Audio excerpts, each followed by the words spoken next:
Hello everyone, I hope you are enjoying the life. Let's try to create this transition and see how it looks like.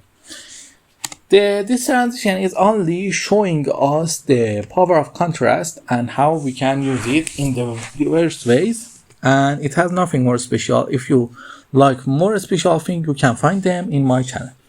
Let's try to start. At first we add a new slide and copy this text. After copying this text, it's important we go to shape format and get this shape format, and after that we are going to change the font to Overdrive Sunset. Now we do all the things. We go to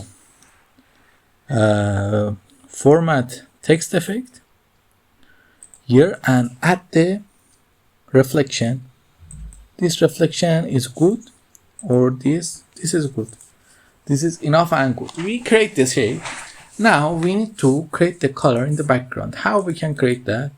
It's simple. We format the background and add a gradient fill.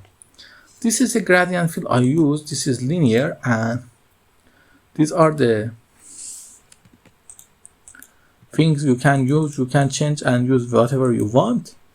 After doing that, we just copy the shape, and here we set the background to black. And then we do another amazing thing. We select all the shape and go to text option and set the gradient fill to the text, and then choose this thing, for example, and you see the effect is being created. Then we select all of them and set the transition to morph. Now you can see how amazing and important the contrast in my videos are. Okay, if you like this kind of video, don't forget to like and subscribe, and ask me if you need anything in the channel. I will answer you. Have a nice